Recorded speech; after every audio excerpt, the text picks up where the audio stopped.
Assalamualaikum warahmatullahi wabarakatuh. Nama saya Sofa Mukmaina dengan nomor induk mahasiswa 2311101337. Tugas video ini saya buat untuk memenuhi tugas mata kuliah metodologi penelitian hukum. Di sini saya akan sedikit menjelaskan tentang proposal yang saya buat. Nah, proposal yang saya buat itu mempunyai judul dampak psikologis cerai gugat terhadap anak. Studi empiris di Pengadilan Agama Pontianak. Selanjutnya ada latar belakang. Nah, perkawinan itu pada hakikatnya kan bertujuan untuk membentuk keluarga yang harmonis, langgeng, yang mempunyai landasan kasih sayang serta tanggung jawab antara suami dan istri.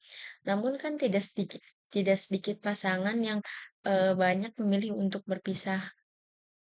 Mungkin pasangan tersebut memilih berpisah karena tidak adanya keharmonisan dan masalah ekonomi seperti dan juga kekerasan dalam rumah tangga ataupun perselisihan yang berkepanjangan. Nah, untuk perceraian yang sering diajukan di pengadilan agama yaitu cerai gugat. Cerai gugat adalah cerai yang diajukan oleh pihak istri.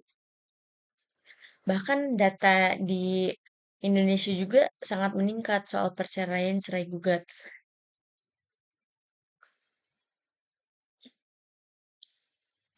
Sebenarnya cerai gugat itu sangat sebenarnya perceraian itu sangat tidak bagus ya, apalagi bagi anak-anak. Jadi adanya perceraian di antara kedua orang tuanya maka akan menjadikan anak tersebut psikologisnya terganggu gitu kan. Eh, Anak yang tumbuh dalam keluarga bercerai biasanya itu kerap mengalami perubahan emosional yang sangat tinggi. Misalkan kayak sedihan, gampang untuk marah, kecemasan, dan juga dia akan merasakan hilangnya rasa aman. Bukan hanya itu saja, jadi anak yang telah mengalami bercerainya orang tua, mereka akan mencari ketenangan di luar rumah. Maka itu akan membuat anak sedikit liar mungkin ya.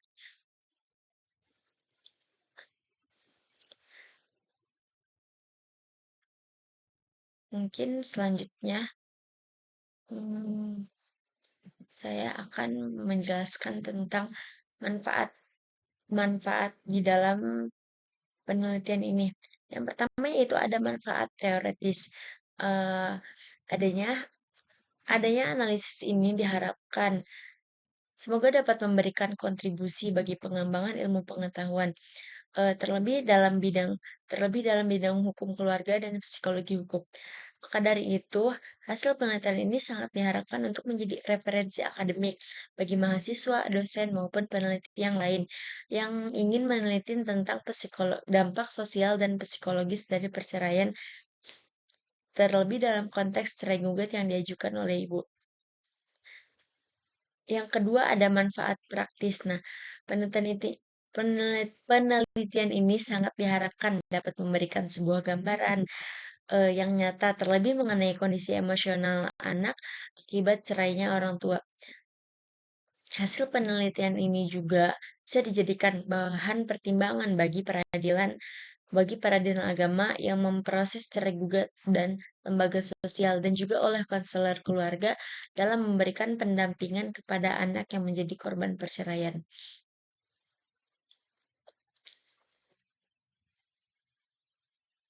Studi penelitian yang yang pertama kan ada jenis penelitian. Nah, dalam penelitian ini penulis itu menggunakan penelitian kualitatif dengan jenis penelitian hukum empiris. Penelitian kualitatif dipilih karena lebih bertujuan pada makna dan pemahaman terhadap suatu fenomena sosial yang berdasarkan pengalaman nyata subjek penelitian. Jenis penelitian hukum empiris digunakan karena ingin menelusuri secara lebih mendalam bagaimana terjadinya cerai gugat dan ingin mengetahui apa saja yang mempengaruhi kondisi psikologis anak karena adanya cerai gugat tersebut. Tapi bukan hanya itu saja ya.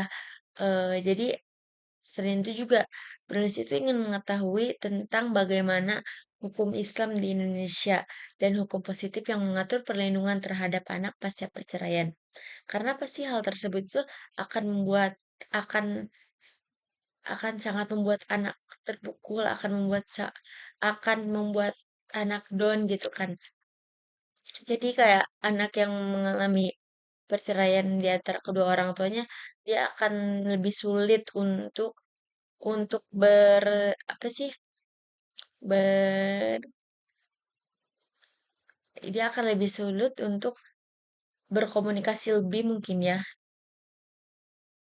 pada orang luar.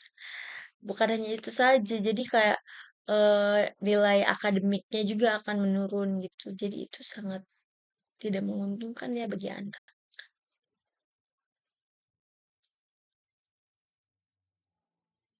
Selanjutnya, sumber hukum. Sumber hukumnya primer. Sumber hukum di dalam analisis ini, hukum primer merupakan hasil dari observasi dan wawancara yang dilakukan secara langsung dengan menemui pihak yang punya permasalahan cerai gugat di Pengadilan Agama Pontianak. Yang kedua, sumber hukum sekunder berasal dari beberapa buku ilmiah, sebagian jurnal, penelitian yang terdahulu, dan beberapa peraturan undang-undang yang mendukung analisis ini. Teknik pengumpulan data yang digunakan yaitu wawancara atau interview.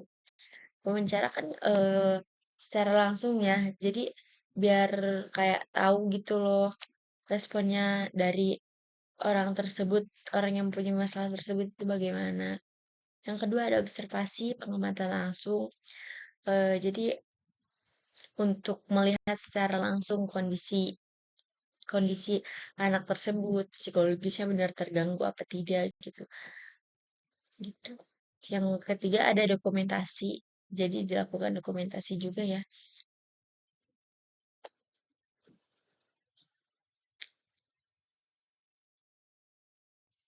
Mungkin hanya itu saja ya yang dapat saya sampaikan. Kurang lebihnya mohon maaf. Wassalamualaikum warahmatullahi wabarakatuh.